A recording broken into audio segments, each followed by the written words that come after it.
Good evening, and welcome everyone to our third and final event in our Line Starling Trimble lecture series this spring here at the American Institute of Physics. I'm Will Thomas, the Spencer R. Wirt Director of Research in History, Policy, and Culture.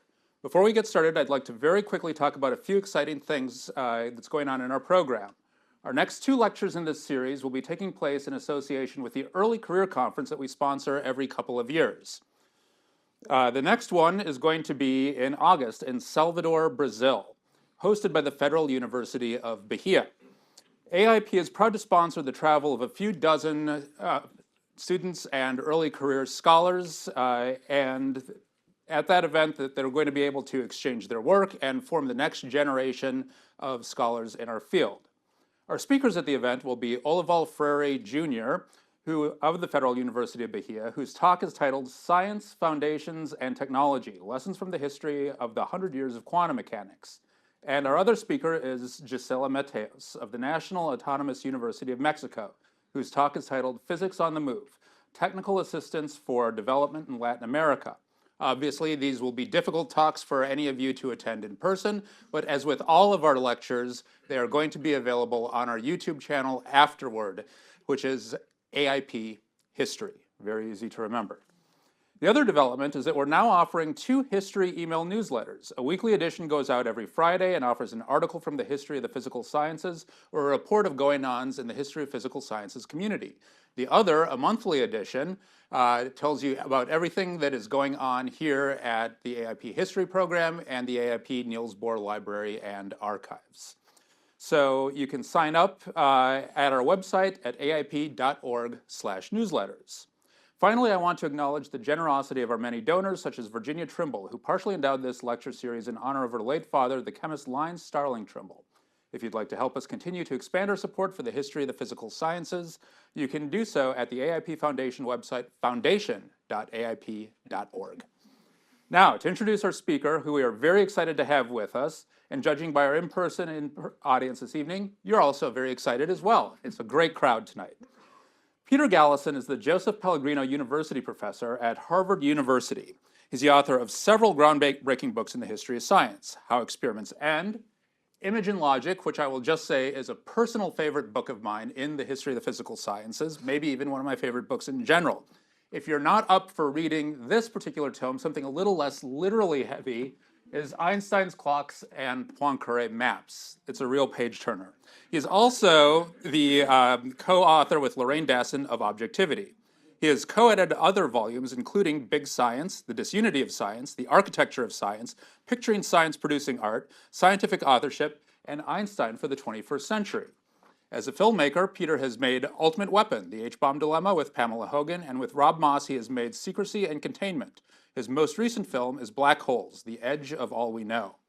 Peter's work on black holes revolves around his role as a leader of Harvard's Black Hole Initiative, which he is currently the director of. He has also been a member of the Event Horizon Telescope Collaboration and is currently the science team lead for the Black Hole Explorer, a prospective space-based follow-on to the Event Horizon Telescope. Among his many honors, Peter was awarded the John D. and Catherine T. MacArthur Foundation Fellowship in 1997, the American Physical Society's Pies Prize for History of Physics in 2017, and in 1998, the History of Science Society's Pfizer Award for the best book, which is Image and Logic. As a member of the EHT collaboration, he shared in the 2020 Breakthrough Prize in Fundamental Physics for the first ever image of a black hole. I'd also be remiss if I did not say that Peter is a prolific teacher and in fact was a teacher of mine when I was a graduate student. So it is a special pleasure to welcome Peter here tonight. Thank you, Peter.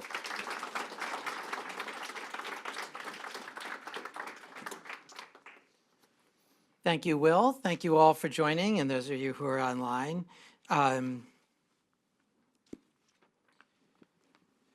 I'd like to speak today about the back and forth between history and philosophy of science on one side and physics, astrophysics on the other. Back in 2015 or so, a group of us, Shep Doleman on the left, Ramesh Narayan, who's an astrophysicist, Shep is an observer and was then head of the Event Horizon Telescope, Avi Loeb, Stephen Hawking, the mathematician Xing-Tung Yao, and on the right, Andy Strominger, a theorist, a string theorist and high energy theorist more generally. And we opened in April of 2016 with this celebration and the inauguration of our new space. I like the elevator, which says second floor black hole. So every time I press that button, I'm hopeful I'll get to the horizon. And over time, it was a bit of an experiment with these different areas to see if we might be able to get a conversation, and indeed more than conversation, going among physics, mathematics, observation, history and philosophy of science. We didn't know, and we were hoping to establish a kind of common language or trading zone among these, and it seems to have worked out quite well. You can see there have been about 300 or 400 papers over time that have come out of this, and the idea was that there'd be this multi-level exchange among astrophysics, mathematics, physics, history and philosophy of physics. For instance, we've had one postdoc who went back and forth between math and philosophy of physics, foundational ideas about the nature of singularities, for example. Physics and history and philosophy of physics, of course, are intimately connected. And astrophysics and physics, where I neglected to draw an arrow, will be something I'll talk about today. One of the big projects that was there from the very beginning was to try to link up telescopes all around the world into synthesizing one single telescope the size of the Earth, because that's what it would take to be able to image a black hole. Now, the black hole that we were after is called M87, Messier 87. It's at the center of the huge galaxy, M87, which was first noticed in the 18th century and has a huge jet, 100,000 light year long jet coming out of it. But on the sky, it's very tiny. In real life, if it was centered at the sun, the horizon would be significantly past Pluto. But it's so far away that it's like looking at an atom held at arm's length, or seeing the details of a cell phone, the keypad, located on the moon from Earth. So you really need a big telescope, namely the size of the Earth. So we enlisted telescopes all around the planet, from the South Pole, you can see on the lower left, ALMA, which is in Chile in the Atacama Desert, IRAM, which is, you can see, in France, and then Hawaii, the SMA and JCMT, the Large Millimeter Telescope, which is in Mexico, and so on. So this was the ambition. These are existing telescopes, huge and expensive to deploy. They were built for purposes that had nothing to do with black holes. So it was a matter of figuring out a way to coordinate them and to take the data from each of them, huge amounts of data, petabytes of data a night, and then looking for the overlap in those signals. So most of the data that each telescope records is junk. It's just noise. And you only know the signal when you compare them. You're looking to line them up, looking for, as they say in the trade, fringes, the interference pattern between two different telescopes at a time. And that was the goal. The first observations were blessed by an extraordinary occurrence, which was it was perfect weather all over the Earth for a week. We've never seen it since. We try every year, but there it was. And one of the big problems is that these poor photons come all the way from millions of light years away, and then they get stuck in a cloud or a raindrop. So that's why we do need clear skies to be able to get these millimeter length waves in the infrared to get through to us. So right from the beginning, I thought it would be interesting, alongside the work of the Event Horizon Telescope and a parallel project by Hawking and Andy Strominger, young Sasha Heiko, then a graduate student and later a postdoc, and Malcolm Perry at Cambridge University, and to follow these two paths as they went. I had no idea how long it would be. I didn't know if it would work. I didn't know if either project would succeed. The theoretical project wanted to see how much information could be stored on the horizon of a black hole, and the observational project wanted to figure out if we could make an image or photograph of a black hole. That film is on Netflix if you're interested. It's supposedly going for another 2 years. Its original 4 years are coming to an end tomorrow. So here's an excerpt from the film. This is the moment that we had 4 imaging groups that were not allowed to talk to each other. And this is one of the groups. This is at the Black Hole Initiative in Cambridge, Massachusetts, at Harvard. And this is the moment anyone ever saw a black hole. For me, I'm not, like, I'm just saying, like, I think it'd be fun for us all to do the first one together, see that it's shit, and then go off in our own little ways and fix it. I mean, I think it's just, like, it's so exciting that do you want to do it alone? I would like to see it all together so we can get some idea of the data. Are you ready? Ready. Ready? Is that gonna work at all? I'm going to do enhance. Ready? Set. Go. Oh my god! We press go. It's just a waffle. Ah, that looks really, really interesting. How's the waffling going? Andrew looks beautiful, but there's no tweaking involved. If I unpack this very high. It's with a huge. I think Daniel and I were both getting something like this. Yeah. You know, okay. No, that's what I get when I use only closure. Only closure. Oh my god, look at the chi-squares. That's pretty good. And coverage. And then this is after a few more iterations, it smooths it out and gets rid of some of the extended time. This is on low band? Or Wait, but is this only one day? There's only one bit. You know what? That's pretty suggestive. Well, it seems did you remove these outliers from the amplitude? I didn't touch anything.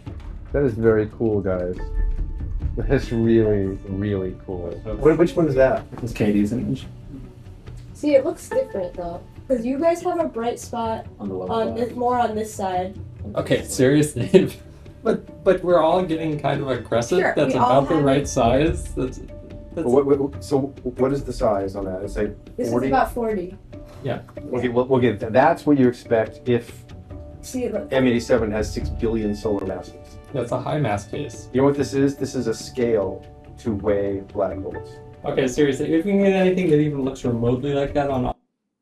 So this was the beginning. This seemed like the end of a long adventure, but it was also maximum secrecy because our nightmare was that it would get out and then it would turn out to be an artifact. And there are many cases where people have made big announcements and called press conferences and the whole thing had crashed and burned. So we were desperate to stay super secret about it, not only from the press and the public, but also each group was not allowed to talk to the other groups. And then, so this was on the 5th of June, 2018. The observation was from 2017, as you saw. And then it was another year of real high tension, trying to test every possible way that this was not an artifact. So now I want to step back. There was work with Lorraine Daston that I had done studying how people in science over a very long period, from the 18th century to the present, had established what would count as a legitimate image. And we argued that it went through 3 big stages, which crudely and periodically could be thought of as starting in the mid-18th century, which was idealization, and people like the great anatomist Albinus said those things which were less perfect were mended to exhibit more perfect patterns. So not only is it idealized in the sense that skeletons don't dance in front of Clara the Indian rhinoceros, but even the skeleton itself was improved because it was taken to be obvious by Goethe or Albinus or Cheselden or the great illustrators of the 18th century that nobody cared about your skull or my skull. We wanted to know what the ideal skull was. They wanted to know what the ideal skull was. So you had to improve it. You don't want the moth-eaten or caterpillar-eaten plant in front of your front door. You want the ideal plant, or what Goethe called the Urpflanz. In the mid-19th century, leaping ahead, as I say, there began to be a new idea, a new aspiration for the best kind of image, and that was labeled objectivity. And the idea was that we should report, we should put to the page nature as it appears without correction, emendation, or idealization. This was a radical idea, and it came about for many reasons, but one of them was if I idealize the plant in front of my door and you idealize the plant in front of your door, we can get all sorts of different representations. We're all not a genius like Goethe, and as the scientific community expanded, it was a nightmare that everybody came up with their own idealizations. So the goal became report what you see. And this is a microscopic image by Otto Funke of blood crystals, very important in the development of understanding the oxygenation of blood. And he said, I depict here in a way that's faithful, conscientious. I even depict the deceptions. For instance, figure 2 on the right, lower left, you see that yellowing? That's a chromatic aberration. That's got nothing to do with nature. It's got to do with the way the lenses worked. So he knew that that was an artifact, and he drew it anyway, because the goal was to make yourself self-abnegated to show what was before your eyes on that microscope. In the late 19th, the early 20th century, you begin to have yet another idea, which is now you could train to become a subject matter expert. You could learn, not because you're a genius like Cheselden, Albinus, or Goethe, but because you have trained to see correctly the difference between artifacts and reality in whatever it is that you're doing, whether it's a magnetic resonance image or a microscopic, electron microscopic. You began to know what that difference.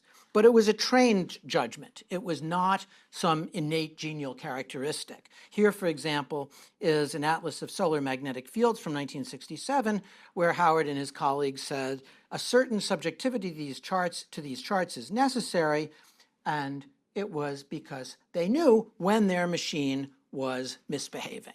They could tell when this was producing artifacts. So again, schematically, it goes from idealization to mechanical objectivity to trained judgment. So I talked about this a lot with my colleagues in Group 1 of the Event Horizon Telescope visualization team, and we had 4 teams. So Team 1 is in the upper left there, and we wanted to get the best sense that each of these teams had of what the right image was. So one of the things we did was to pass out artificial images, random images from the internet, all sorts of things. We even tried passing out a picture, suitably blurred, of Frosty the Snowman, because we knew nobody would expect to be producing an image of Frosty the Snowman, and we wanted to make sure that every team could produce Frosty the Snowman in a recognizable way, just like they produced astronomical, synthetic images, simulation images, random images grabbed from the internet. And when all 4 teams, using whatever method, it's an open season, you do whatever you need to do, use Bayesian methods or old-fashioned methods from imaging and astrophysics, do whatever you do and show us the best image you can make. When all 4 teams could regularly reproduce that image, then we distributed the real data, and these were the teams using very different methods, 2 from the traditional method called clean, and 2 using these RML methods, these Bayesian methods, and lo and behold, they look pretty similar. And all of them had a bright spot in the south. All of them had a ring of about the same size. You saw in that first video, Katie Bowman said, who's now at Caltech, said it's about 40 microarc seconds on the sky. And the size of that shadow of where light is not coming is where is the black hole. So on the 24th of July, we all gathered together. We looked at these images. We saw that they were extremely close to one another, and we took a celebratory picture. So that's the 24th of July, which is about 2 months after that first image was taken, and again, still maximum secrecy. The press was all over us using all sorts of good press techniques saying, well, one of your colleagues told me that you got an image of, can you confirm that? So this is, roughly speaking, what we then did was to say, okay, we've used our trained expertise from each of these groups, our expert judgment. We've produced these images.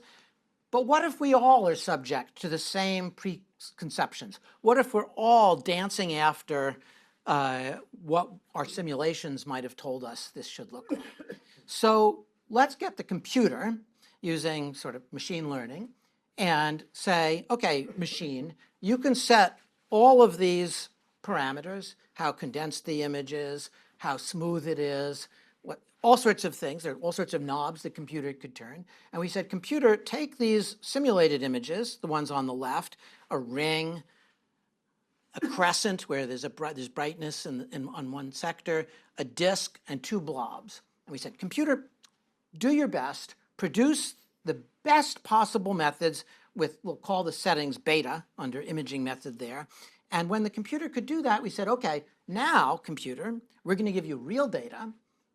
You didn't say that, but we gave the computer real data, and we said, use those same settings from the M87 data, and what do you get? And we got something that looked like this, which is very reassuring, because it meant that the computer, with no prejudices about whether it's a disk or a ring or a crescent or two blobs, still produced an image consonant with the one that all four groups were getting. So this is mechanical objectivity in the sense that it didn't involve human intervention. It didn't involve us tuning the knobs on the settings for how we produced the images out of this noisy, sparse data that was being collected from 8 telescopes on 6 sites around the world. So that gave us even more hope. And the computer did millions and millions of different settings. It was like saying to the computer, here's a camera, you can change the shutter speed, you can change the ISO, you can change the focus, you can change all the things you can change on a camera. And it did that and said, we pointed it at a flower pot and then said, okay, now that you know how to do that, we're going to point it at Will and see if we can get a picture of him. Okay. So then we got together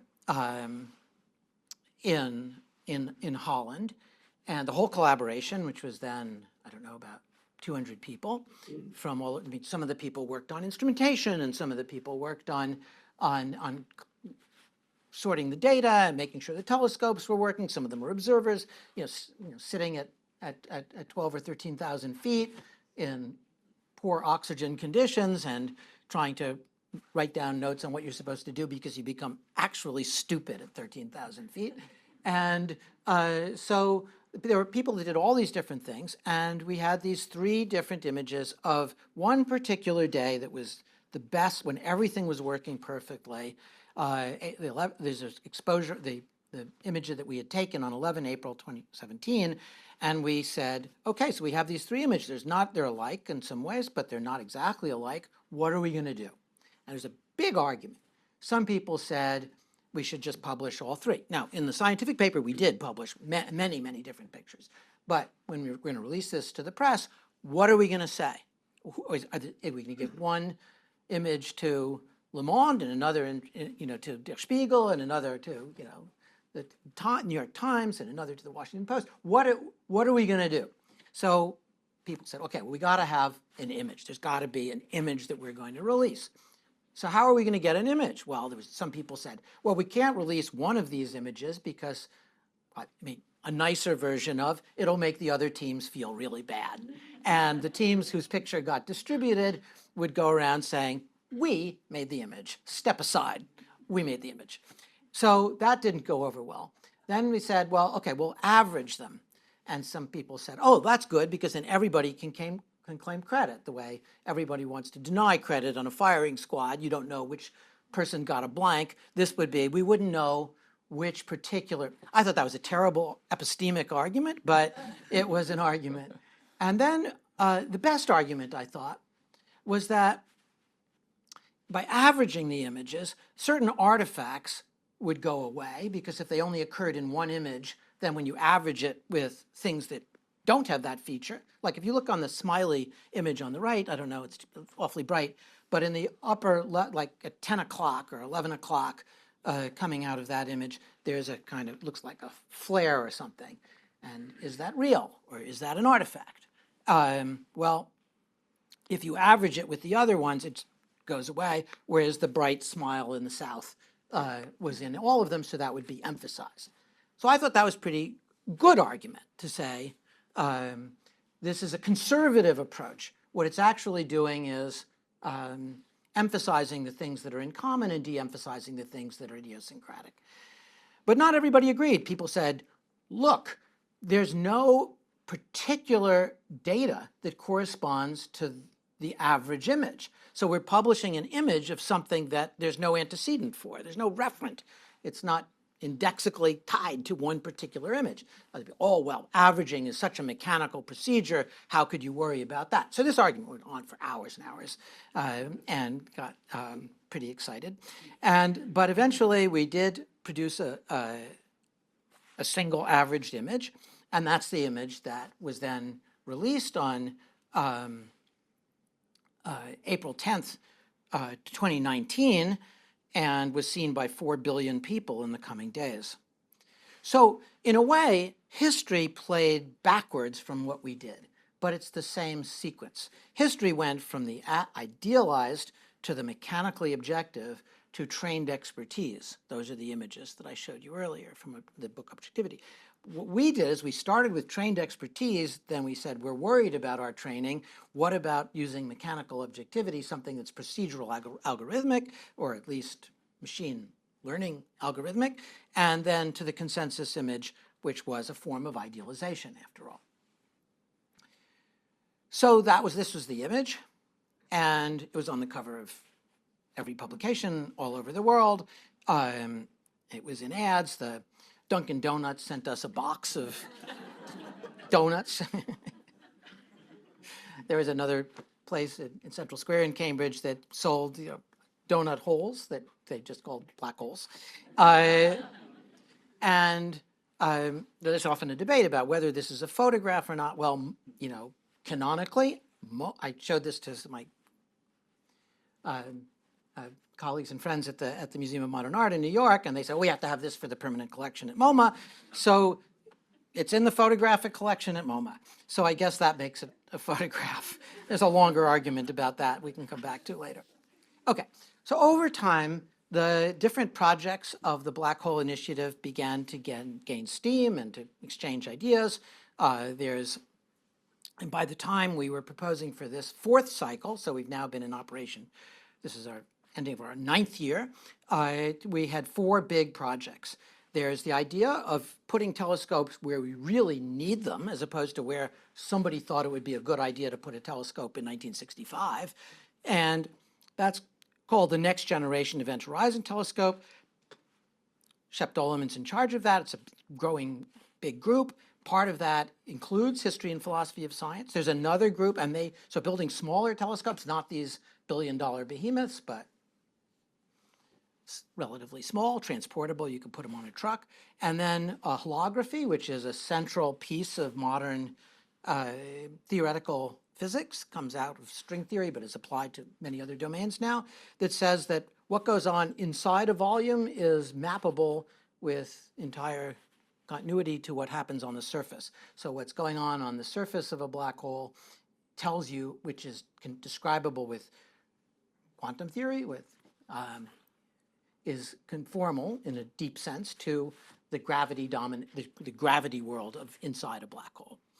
And bridging scales was we have these simulations that tell us all the way down to the horizon what goes on, dominated by gravity. You go out further, and different physics dominates. It's fluid dynamics and plasma physics and the surrounding hot 12 billion degree gas, all the way out to these jets that go out 100,000 light years, as I mentioned. That's what you're seeing in the lower left there. And then this new idea, which we got really interested in almost immediately after publication of the first image, and that is that inside this hot gas that orbits around the black hole is a ring of pure light.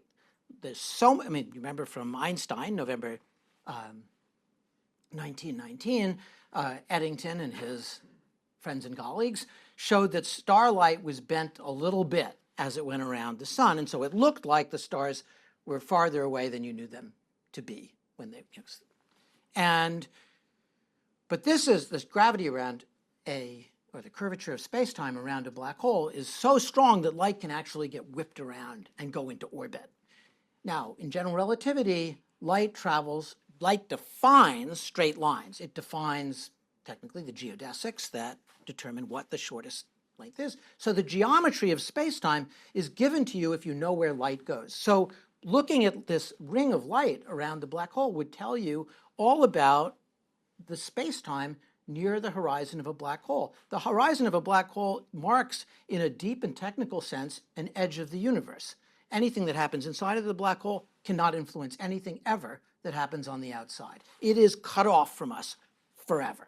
So near that edge of the universe, we would be able to say something about the nature of space-time. Very exciting, and it would tell us everything about the black hole. It's its fingerprint. It would tell us its mass. It would tell us its spin. And from that, we could see how the black hole can function as an engine to drive things like this immense jet power that comes out in the lower left here. Okay.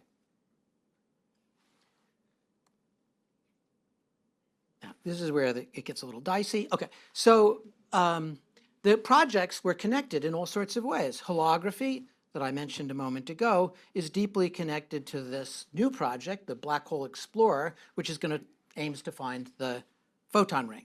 The Black Hole Explorer is a satellite which we want to propose to NASA, if NASA is so good as to exist, and is even better to choose this project. We would hopefully launch in 2032, and it would be a radio telescope that would join to the telescopes on the Earth by lasering down the information that it gathers, and we would have a telescope not the size of the Earth, but 3 times the size of the Earth. So that would let us see 3 times better, 3 times the resolution, and we would be able to peer inside that hot gas and see this ring of light. That's our hope. And holography is relevant because the photon ring is, in a certain sense, the exterior image of the black hole. And so it could tell us enormous amount. Scales, this ability to join all these different scales of physics together in one uniform simulation, is connected to building this next generation event horizon telescope, to building the Black Hole Explorer, and philosophy and history of science connect all of these in ways that I'll describe in a moment. So the next generation event horizon telescope has 8 working groups, including one called History, Philosophy, and Culture, not high performance computing, but History, Philosophy, and Culture, and it itself divided into task forces that looked at algorithms, inference, and visualization, the foundations of physics, how collaborations function, how they handle dissent in big collaborations. For example, what if you have a collaboration like several in particle physics? We've got 2,500 physicists on a collaboration, and suppose 300 disagree with the result that the rest of them agree to. How do you handle that? How do you make decisions? Do you vote? Do you have, what is the procedure for that? We're interested in citing in education. The problem of citing in astronomy is immense. And the problem of governance, what role do the facilities, the people who run a telescope have in making decisions? What role does a scientific community have to making that decision? And so there's a group that looks at those sorts of questions. And then we have a pretty big and active group on responsible siting. Here are some headlines in different cases, and the SKA, the Square Kilometer Radio Telescope, the road up, this is the road up in Hawaii to Mauna Kea, Mount Graham. Apaches say a sacred place was first stolen, then defiled. So there are all these, Ann Thresher, Ansi Thresher, and Shannon Abelson have been in charge of that group. And they ask questions like, what impact will the construction have on the local ecosystem? What ecological protections are in place? What would be the environmental impact? How will these sites be restored? Is the budget built into the project to handle decommissioning? There are lots of questions that they're interested in. Okay, and those groups are open and people are interested in joining on the history, philosophy, culture side of this. You can look, we have a website that's for the history, philosophy, culture of the next generation Event Horizon Telescope, and people are, they're not closed at all. Okay, now we're going to see if this one, it played 50% of the time I tried this out in the last hour, so we'll see.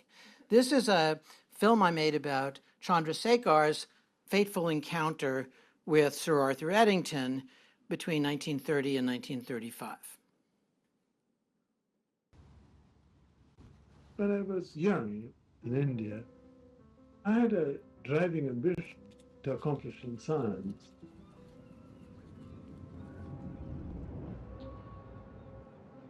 It is hard for people to realize what an incredibly dominating position Eddington had. In the 30s, Eddington was the greatest living astronomer. And then at the meeting, I gave a paper, and Eddington got up and said, the paper which you have just heard is completely wrong. That was that.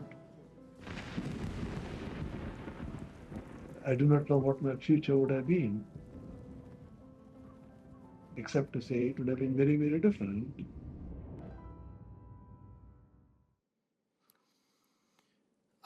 So there's lots of different kinds of work that goes on associated with the Black Hole Initiative in these various projects.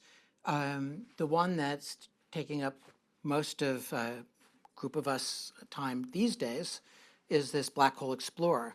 And this is a simulation of what happens to the light as it goes towards a black hole. At the simplest level, light can just be deflected, like a glorified version of what Eddington observed.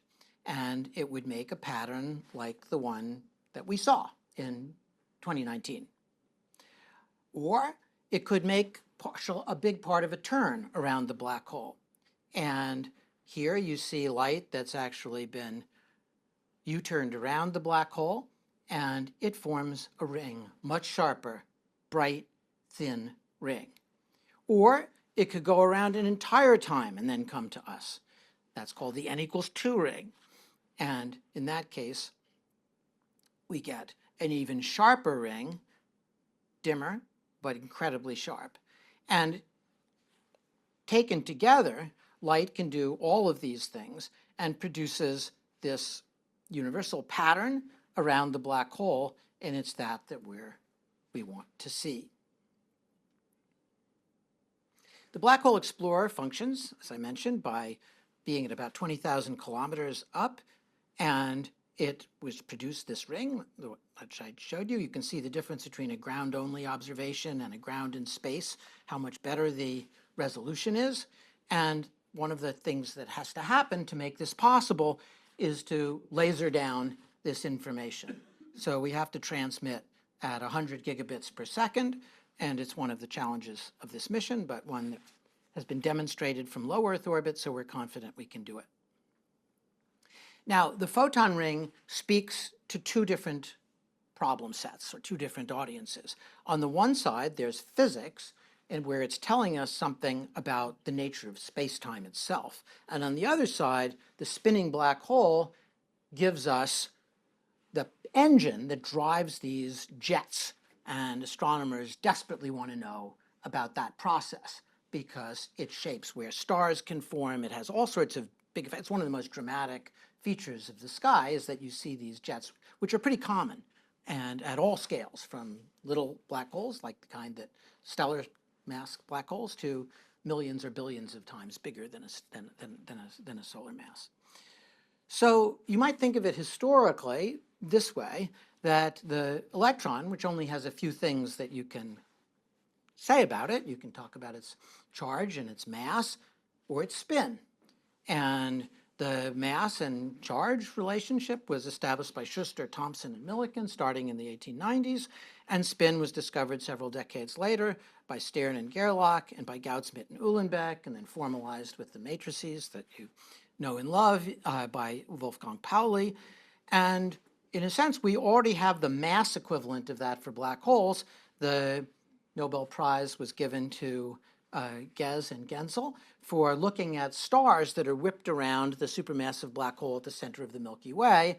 And because we can actually pick out individual stars and track them and see them going around in 15 years or 20 years, which is unbelievably fast for a star to be hauled around. But we know pretty precisely what that mass is. But spin has been really difficult, and there are only indirect, model-dependent ways of doing that. But that's what Bex could do. By looking at the deformation from circular to deformed from circular, you could actually get a measure of its spin. So this spinometer on the upper left is telling you how fast the thing is spinning, which goes up to 1, which means sort of the horizon is going around at the speed of light, sort of. And then knowing the mass from Gez and Gensel, you could measure, just look at the shadow size and see if it departs from what Gez and Gensel recorded, and that would give you its spin. For the physicists, we're constantly trying to get at what the nature of this space-time is. Here's a kind of what we think of as the butterfly effect, two things that are only a little bit different lead to big differences downstream.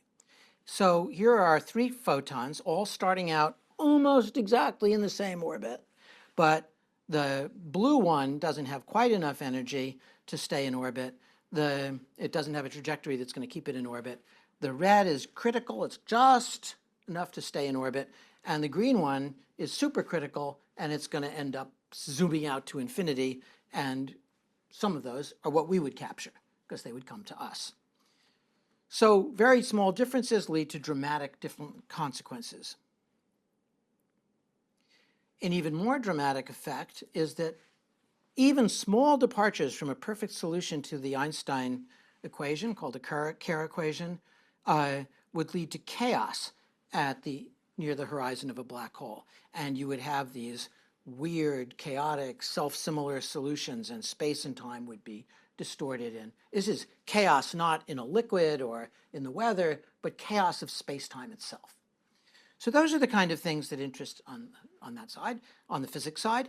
And if we could measure the n equals 1, n equals 2, and so on, we could begin to see how each one, it gives a narrower ring, and that narrowing would tell us how butterfly sensitive nearby orbits really are.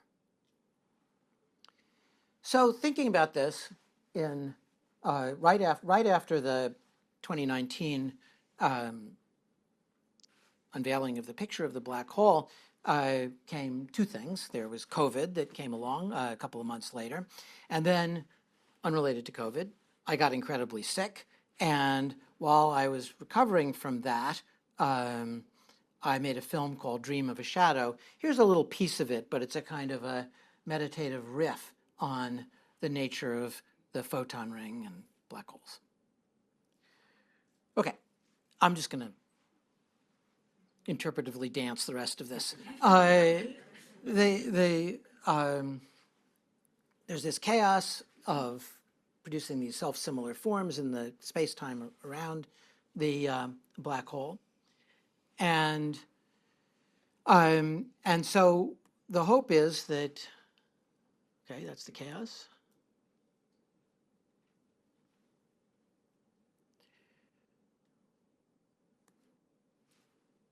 That's the compression of the rings, n equals 1, n equals 2, and so on, that tells us how butterfly sensitive the space-time is. And then here is Dream of a Shadow, and I'm going to try one more time.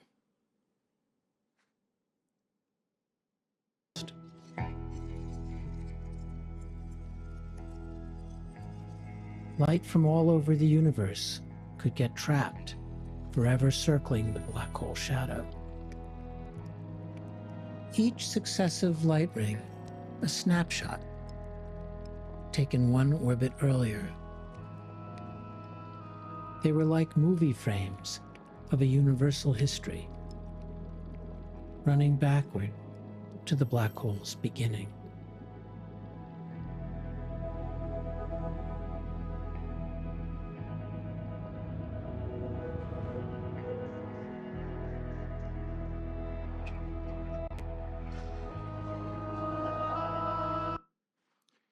So the black hole, each black hole is in a sense a universal archive, because photons from anywhere in the visible universe, any place that can see the black hole, or conversely that the black hole can see, sends photons there, that some of which get sent into orbit, go around once, come to us in the first ring, go around twice, others go around twice, and then come to us in the second ring.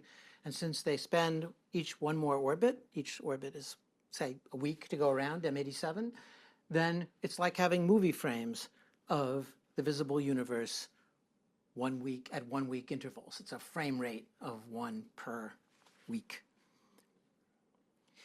So that's from the most abstract, highfalutin issues of the nature of space-time, or the engine of astrophysical jets, or the philosophy of memory, and the ultimate hard drive.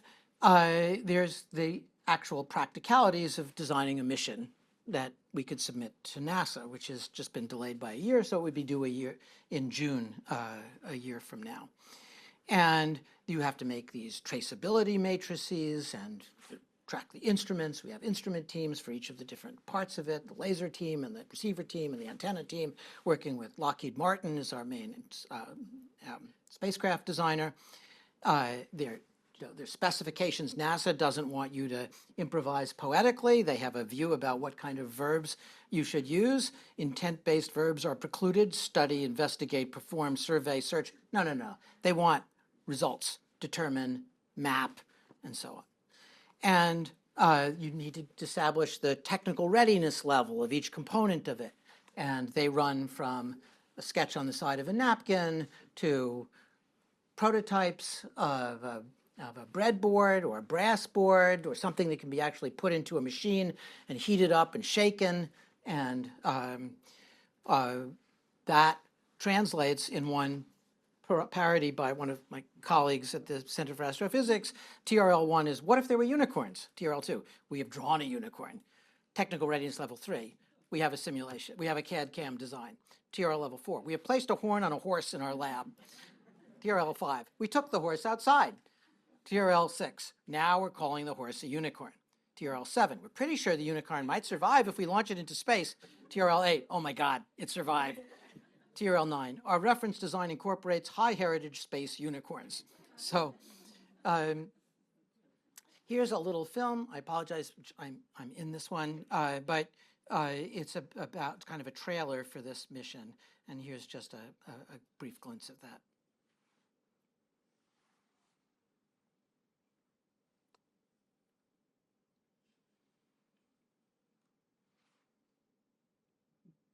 Okay, I'm not going to have time to mess with that. Powerful jet emitting so much. We do not have a complete theory of how to describe a black hole. That accurately This experiment is an exciting step in that direction. and Lewis and ours. So we finally have technology good enough. Now's the time. Strike while the iron is hot. This is actually the inception point. And I get to be on the ground floor. We're looking at something like a 3.5 meter aperture, trying to lead it, trying to be responsible for the vision and make sure that we're going after something that really can be done. It's thrilling to have that opportunity. The photon rings illuminate the geometry of our universe. That seems to me something worth fighting for. It's a 10, 12-year project, requires a certain amount of optimism and hope, and something I really believe in. That's how knowledge evolves in bits and pieces with the contribution of hundreds of thousands of people, and I'm just happy to be a part of it. 8, 7, 6, 5. Yep, this is why I get up in the morning, and I can see it. I can see it clearly what we're going to see, and every day I think, yep, we're getting one step closer 3, to that. 2, 1.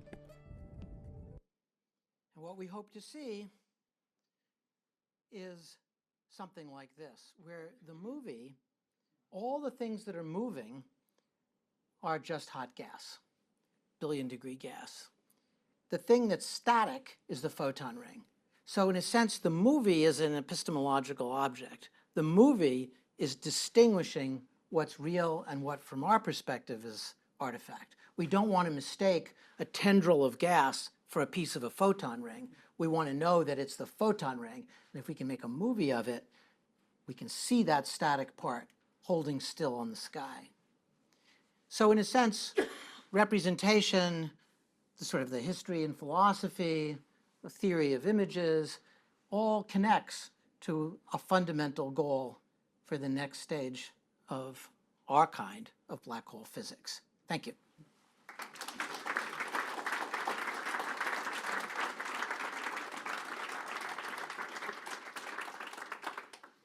All right, thank you very much. We've got about 6, maybe 7 minutes for questions. Peter has to catch a train, so let's try and keep it concise. Who would like to go first? The first interferometric telescope was Michelson with 2 mirrors on the Mount Wilson telescope. And there you had to know the distance between the 2 mirrors quite well. The same goes for the interferometric telescope in someplace in South America, the telescope combination. Here, did you need to know the distances between the various telescopes? And also, the same question for the satellite, which is even harder to determine.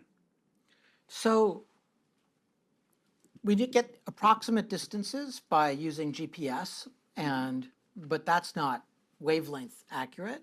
It's only when you actually take the data and slide them around, move them around until they make fringes, till they make interference patterns, that you have them aligned. That's the key step. Then comes the next question. Why is it not deterministic then? You have to do all those kinds of analysis. I would expect, you adjust all of them, and out comes an image. What do you have to have different techniques? Right. So once you have this, the image has 2 features. It's still noisy, and there are gaps. If you picture what we have, it's like a giant mirror, like an old-fashioned mirror telescope, where much of it has got, some child has spilled black paint on most of it, and we have a couple of patches of actual shiny mirror. So you still get the amplification of your aperture size, but you're missing a lot. And so we need to fill in that. We need to be, it's an interpolation problem in a way. The classic way of making images in astrophysics is you're trying to resolve a nebular structure, and you assume that it's made out of point sources of stars. So you take a star and you say, okay, make this blurry star that's got, artifacts around it into a point source, figure out what that transformation is, and then apply it to everywhere in the image. And so you take an image that is blurry and you can sharpen it up into these point sources. The problem with that is that the things that we're looking at are not just point sources. There's a ring with Brighton South, and maybe there's something being extruded from it. So we need to really be able to trust the image as a whole, and we use a different method, these Bayesian methods, where we say we make certain assumptions about the image, and then say, let's make sure, let's see, we create a kind of cost function for deviating from that. And so the danger is that you specify these priors so strongly that you get what you were looking for. So we didn't want that. That's what the whole rigmarole of having 4 different groups and different methods and all that, and to make sure that even the machine learning by the what we call the mechanical objectivity approach, all conformed, roughly speaking. So that's the delicacy of it. If you assume too much, you get what you looked for. If you assume too little, you don't get anything. So you have to navigate between nothing and looking at the spring like Narcissus and finding out our own face.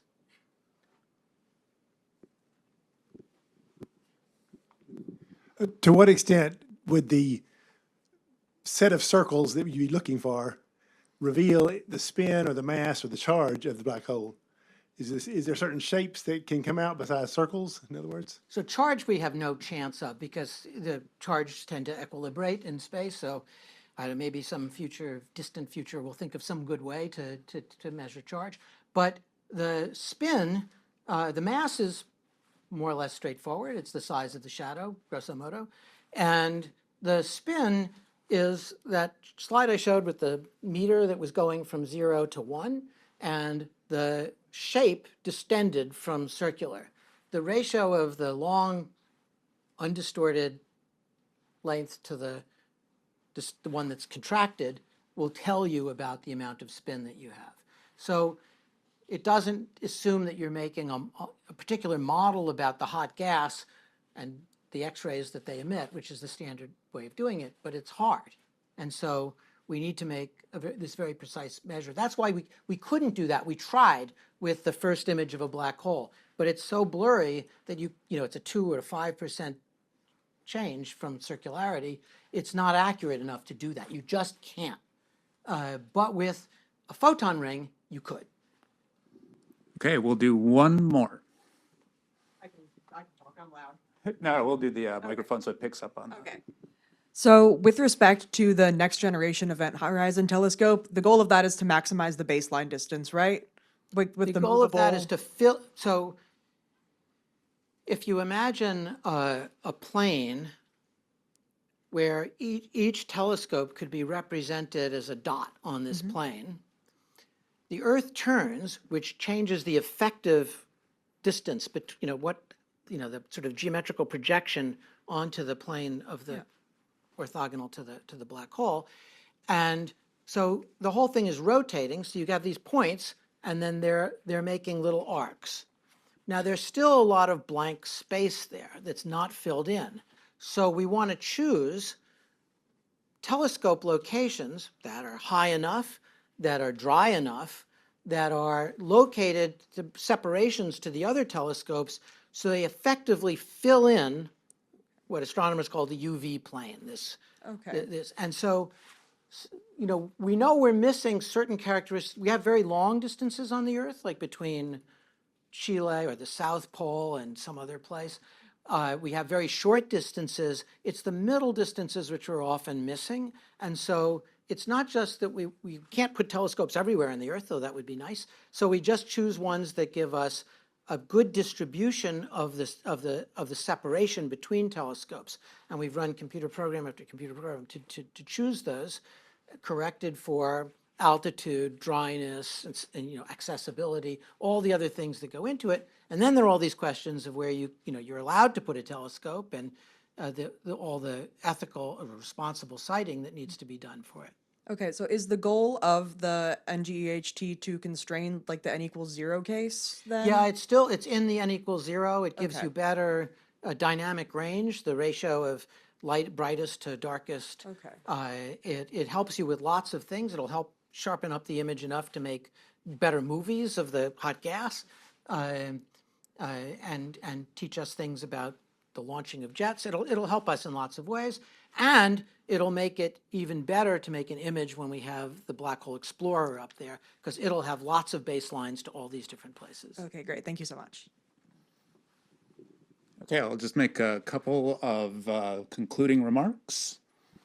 So once again, I would like to thank our donors to the AIP Foundation. Again, that's foundation.aip.org.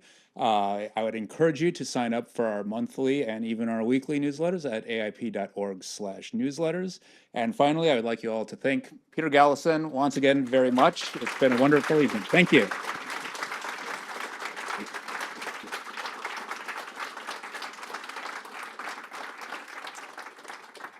Thank you all. I've been coming to the AIP since I was an undergraduate, and I'm honored to be able to come today and to meet you all. Thank you.